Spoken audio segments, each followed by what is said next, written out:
Assalamualaikum warahmatullahi wabarakatuh dan selamat pagi. Pagi ini kita akan memulai belajar dengan daring dengan menggunakan video khusus kelas 11 di semester 1 atau semester ganjil di tahun 2021 di SMA Negeri 1 Bengkayang. Untuk itu semoga kalian diberikan nikmat sehat sehingga kalian bisa mengikuti kegiatan ini dengan baik. Pada semester ganjil ini di kelas 11 kita akan belajar yang pertama adalah dinamika rotasi dan keseimbangan benda tegar. Kemudian di pertemuan ini kita hanya sampai pada dinamika rotasi. Kemudian di bab berikutnya ada elastisitas dan hukum Hooke, ini kaitannya dengan bekas. Kemudian fluida statis dengan benda cair. Kemudian masuk fluida dinamis, masih berkaitan dengan benda cair. Suhu dan kalor, ini kaitannya dengan panas. Dan teori kinetik gas, kaitannya dengan gas. Baik, kita akan mulai. Yang pertama adalah dinamika rotasi dan benda tegar. Yang pertama untuk dinamika rotasi itu akan membahas berkaitan dengan torsi atau momen gaya. Kemudian momen inersia, momentum sudut, energi pada gerak translasi, aplikasi hukum 2 Newton pada gerak rotasi yang ini kita bahas pada hari ini. Kemudian nanti yang berikutnya di keseimbangan benda tegar ada syarat kesetimbangan benda, ada titik berat, dan terakhir adalah jenis-jenis keseimbangan benda. Dinamika rotasi yang kita bahas yaitu torsi atau momen gaya. Ini implementasi dalam kehidupan sehari-hari, yaitu bagaimana kita menarikkan suatu baut. Nah, di sini ada kunci. Nah, kuncinya salah satu kita masukkan ke baut di sini yang di pusatnya ini. Kemudian yang ada panah force itu adalah gaya, maka yang sebelah ini. Nah, ini yang awalnya yaitu warna hijau dan biru ini adalah pergerakan. Nah, ini. Nah, di sini ada dua yang harus diperhatikan. Di sini ada arah gaya yang warna hijau dan ada warna biru. Jadi awalnya ke arah ke kiri kalau kita putar tangan, kemudian balik lagi kita arah ke arah kanan. Nah, biasanya untuk menarikkan baut kita arah kanan. Ini kaitannya dengan nanti gaya itu merupakan besaran vektor. Nah, besaran vektor itu yaitu besaran yang memiliki nilai dan arah, maka di situ akan berpengaruh sekali. Oke. Nah, maka ini salah satu implementasinya. Yang kedua, implementasi dalam torsi itu kalau seseorang yang mobilnya lagi perjalanan kemudian bannya kempes. Nah, biasanya juga menggunakan kunci, bahkan sampai ada diinjak. Itu juga implementasi di dalam torsi atau momen gaya. Kemudian yang mainan sehari-hari yaitu jungkit-jungkit, itu juga implementasi daripada momen gaya seperti itu. Nah, di sini to, di sini ada to, ada R kali F. R-nya ini jari-jari, jarak pusat terhadap tangan, ini yang memutar. Nah, itu. Dan F-nya adalah gaya, nanti akan dibahas lebih detail seperti itu. Sedangkan L ini adalah momentum sudut, R ini jarak tadi, nanti ini adalah implementasi gaya tari, nanti P-nya adalah momentum. Nah, pengertian daripada momen gaya yaitu atau torsi adalah sebuah besaran yang menyatakan besarnya gaya yang bekerja pada benda sehingga mengakibatkan benda rotasi. Nah, ini jadi besaran yang menyatakan besarnya gaya yang bekerja benda sehingga mengakibatkan benda berotasi. Contohnya tadi adalah tangan yang mendorong kunci sehingga menghasilkan benda berotasi. Besarnya momen gaya torsi tergantung pada gaya yang dikeluarkan serta jarak. Jadi variabel yang berpengaruh yaitu ada dua, yaitu jaraknya antara gaya terhadap pusat putarnya dan juga besarnya nilai gaya tersebut. Nah, persamaannya ini yaitu tau sama dengan F, atau tau itu adalah momen gaya, F kali R kali sin theta. F-nya adalah gaya, R-nya tadi jarak, nah atau lengan gaya, jadi antara tangan terhadap pusat putarnya itu, seperti itu. Nah, tau ini kalau dia ada kemiringan, tapi kalau dia tidak miring maka tidak diabaikan, atau di sin 90 itu adalah 1 sehingga nilainya tetap, seperti itu. Berikutnya adalah momen inersia. Nah, ini implementasinya dalam kehidupan sehari-hari, yaitu ada ini poros, jadi ini semacam pusatnya diikat, suatu tali yang diikat atau kita pegang. Kemudian ini ada suatu benda memiliki massa M. Nah, R ini adalah panjang talinya. Nah, kemudian benda ini kita putar. Nah, ini terhadap porosnya ini kita putar. Nah, sehingga perputaran itulah menghasilkan momen inersia. Nah, sehingga di sini I itu adalah momen inersia sama dengan M kali R kuadrat. M itu adalah massa benda ini yang warna merah, dan R itu adalah panjang talinya. Nah, R-nya kuadratkan. Nah, tentu R-nya ini satuannya dalam meter. Sekali lagi, satuannya adalah dalam meter. Nah, ini contohnya. Jadi bendanya diputar, gerak nih. Nah, aksis ini pusatnya ya. Ini pusat koordinatnya. R, nah ini M-nya adalah massa benda. Nah, ini R-nya adalah jarak ini, benda terhadap pusatnya ini tadi yang jarak atau lengannya itu. Oke, ini implementasi dalam kehidupan sehari-hari. Oke, sekarang rumus momen inersia benda berbentuk. Artinya momen inersia itu persamaannya tidak permanen ya, tidak permanen. Ini contohnya ada beberapa macam. Nah, ini kalau ini ada beberapa gaya, nanti momen inersia tadi kalau lebih dari satu tinggal dijumlahkan ya masing-masing. Nah, ini ada sebuah piringan. Nah, ini yang bentuknya pejal. Kalau kita putar di tengah, maka momen inersianya ini. Nah, ini jadi ingat sekali lagi, ini adalah suatu piringan. Kemudian kita putar pada asnya, maka persamaannya adalah ini. I sama dengan setengah MR kuadrat. Nah, ini. Nah, kemudian ini kalau cincin diputar, kemudian porosnya di tengah, asnya, maka momen inersianya adalah ini. I sama dengan M kali R kuadrat. M-nya adalah massa, R-nya adalah jari. Kemudian kalau bola, nah ini bola nih. Ini adalah dalam bentuk bola pejal. Sekali lagi, saya ulang bahwa yang atas ini dalam bentuk bola pejal.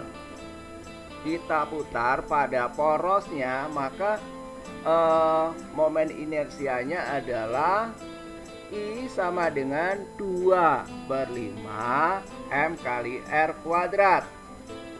M-nya adalah massa bola, R-nya adalah jari-jari bola.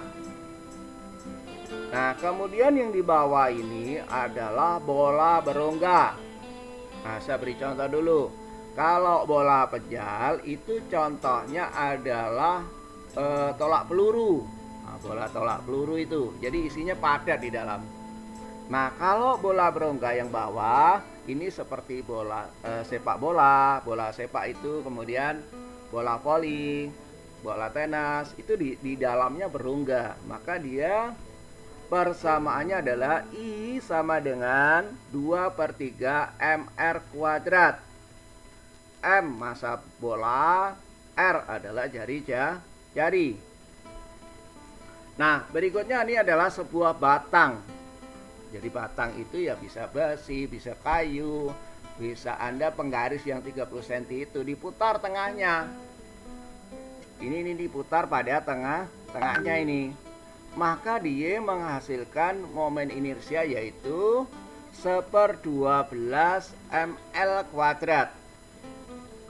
M-nya adalah massa batang itu sendiri. L adalah panjangnya. Panjang keseluruhannya berapa? Satuannya dalam meter. Jadi semuanya jari-jari maupun panjang dalam bentuk meter. Nah, kalau yang atas diputar tengahnya, ini yang bawah adalah diputar pada tepinya. Maka persamaannya adalah I sama dengan 1/3 ml kuadrat.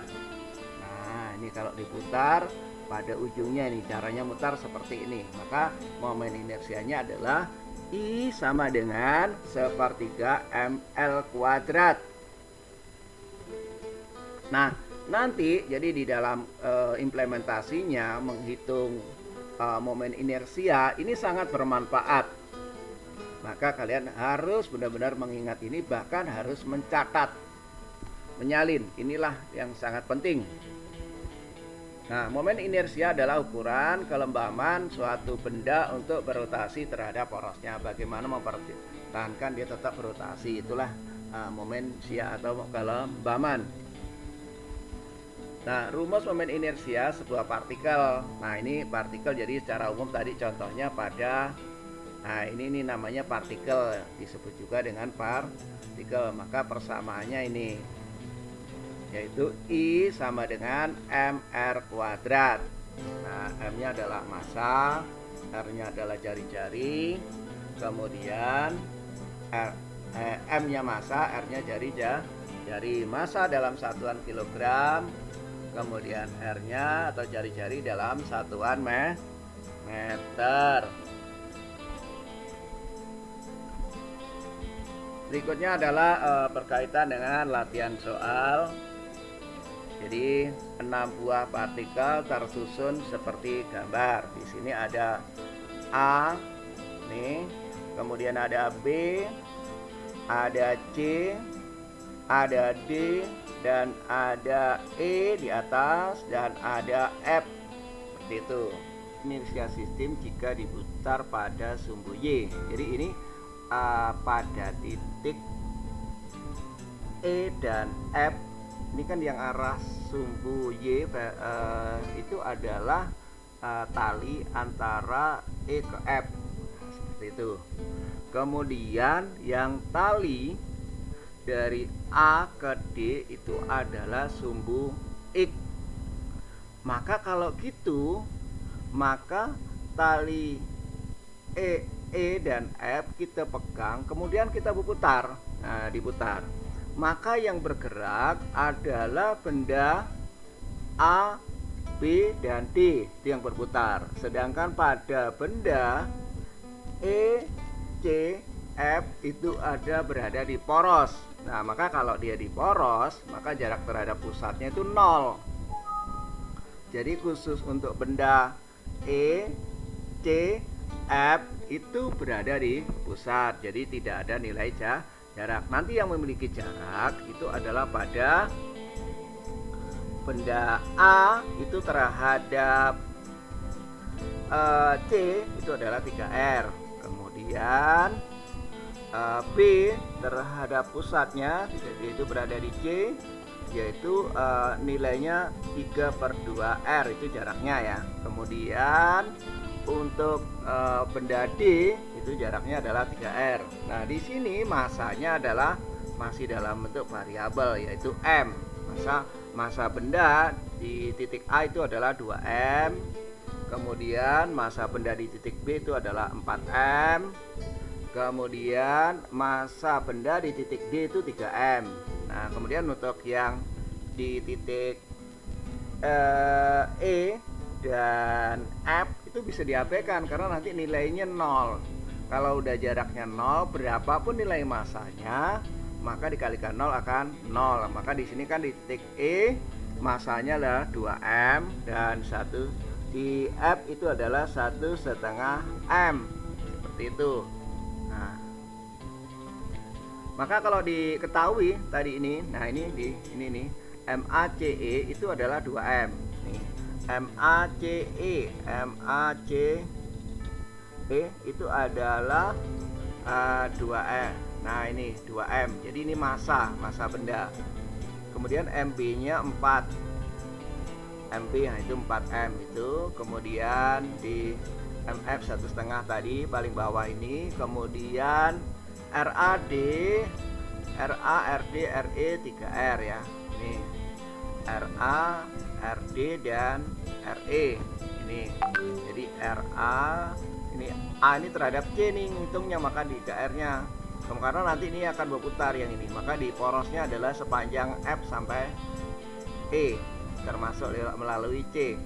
Nah kemudian RD-nya ini 3R nih, dari C ke D itu 3R, kemudian dari pusat C ke E itu juga 3R, kemudian dari C ke F itu 2R, seperti itu. Nah kemudian RB-nya 3/2 udah tadi, RC-nya 0 karena di titik pusat, kemudian RF-nya adalah 2R.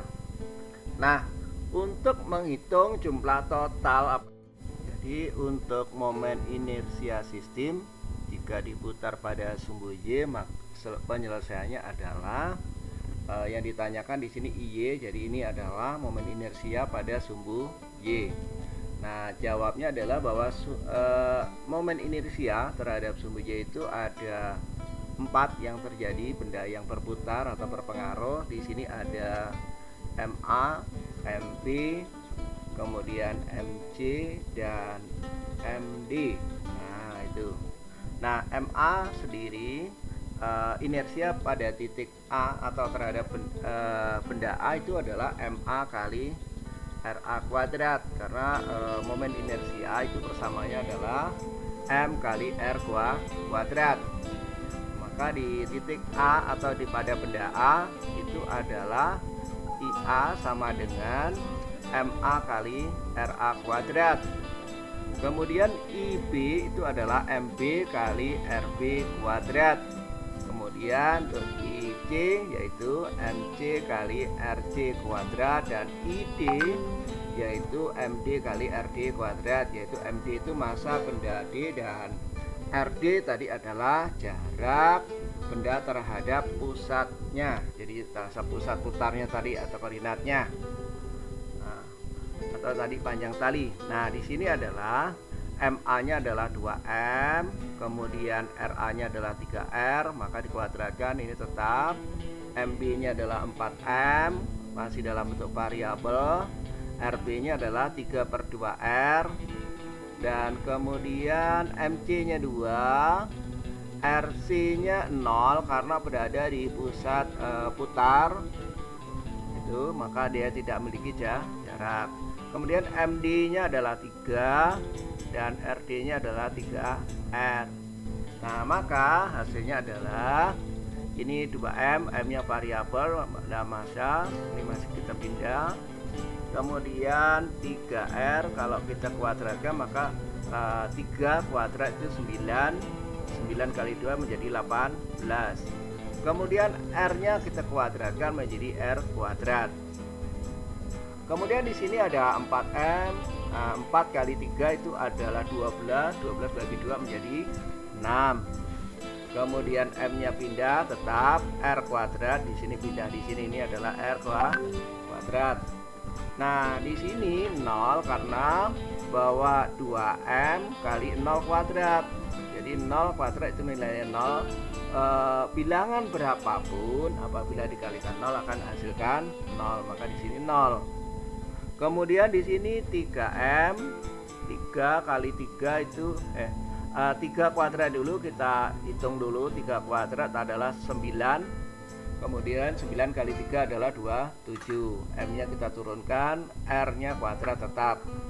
Maka kalau kita jumlah itu adalah ada 51 mr kuadrat. Jadi momen gaya pada sumbu Y itu adalah 51 mr kuadrat. Nah, momentum sudut. Nah, ini adalah implementasi dari kehidupan sehari-hari. Kenapa ada perlu dihitung momentum sudut? Ini adalah gerakan penari balet. Nah, di situ yang kita perhatikan adalah tangannya yang berputar atau badannya. Nah, badan itu adalah pusat sumbunya di pusat. Nah, nanti dari pusat itu ke tangan itu sebagai lengannya itu. Nah, ini juga termasuk implementasi dari dalam kehidupan sehari-hari, yaitu momentum sudut, yaitu tari balet. Nah, maka ini kita hitung rumusnya momentum sudut itu adalah I. Ini adalah momen inersia. Nah, ini adalah omega, itu adalah kecepatan sudut. Nah, kenapa kok menjadi NP kali R, yaitu massa. Ini adalah kecepatan linier pada gerak berputar itu. Kemudian R ini adalah jari. Nah, di sini. Nah, ini bisa dijabarkan. I itu adalah M kali R kuadrat. Nah, kecepatan sudut sendiri ini bisa diturunkan lagi dari persamaan yang lain sehingga akan menghasilkan dari ini. Sehingga contohnya kalau ini kita jabarkan adalah P per R. Nah, omega itu adalah P per R. Maka kalau kita turunkan tadi MR kuadrat, R kuadratnya tadi dibagi dengan R yang berada di bawah, sehingga hasil akhir adalah MPR.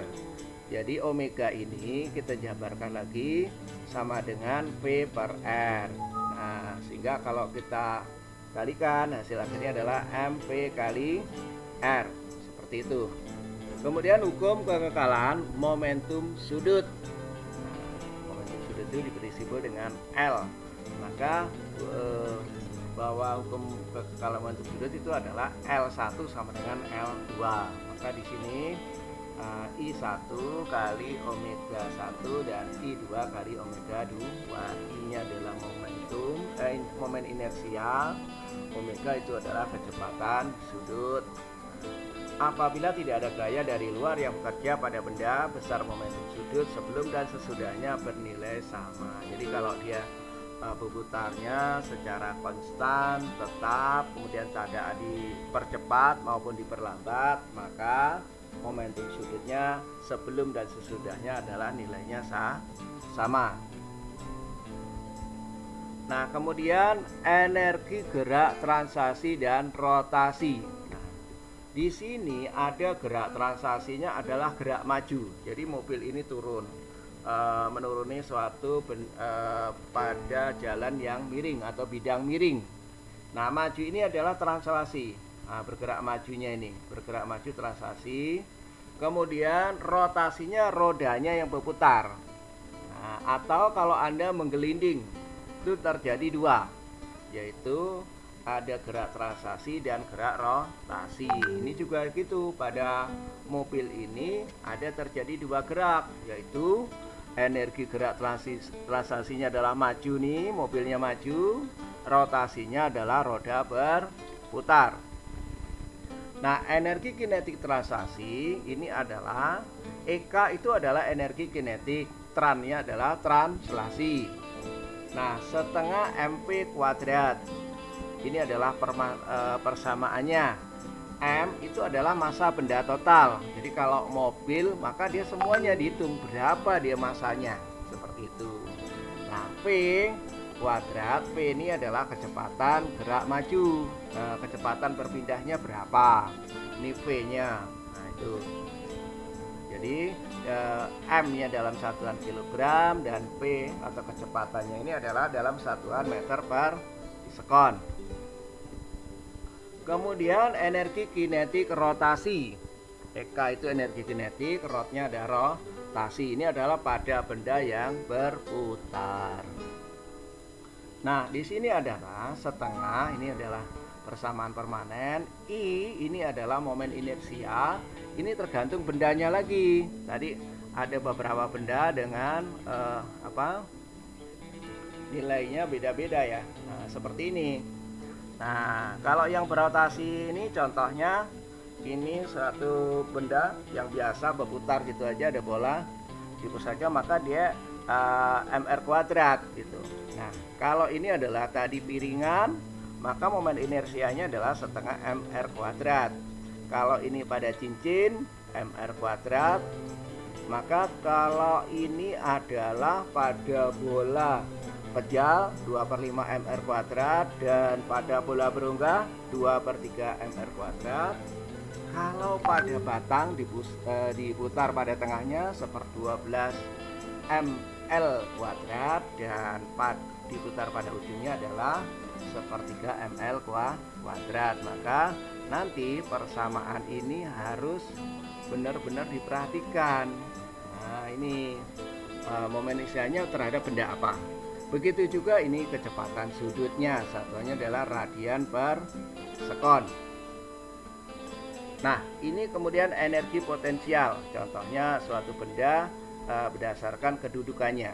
Jadi Anda punya penghapus umpama di meja. Nah, maka di meja itu masanya ini adalah massa penghapus. Massa penghapus, G-nya adalah percepatan gravitasi yang nilainya 9,8 meter per sekon kuadrat. Hanya ini adalah dari lantai terhadap meja. Berapa ketinggiannya benda tadi? Acuannya di lantai terhadap meja berapa ketinggiannya? Nah, satuannya adalah meter. Maka ini adalah energi potensial.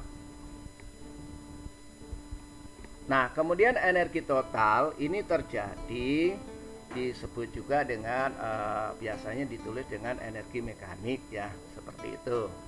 Nah, energi mekanik sendiri itu terdiri dari energi kinetik transaksi dan energi rotasi dan energi potensial, seperti itu. Itu energi total. Nah, seperti itu.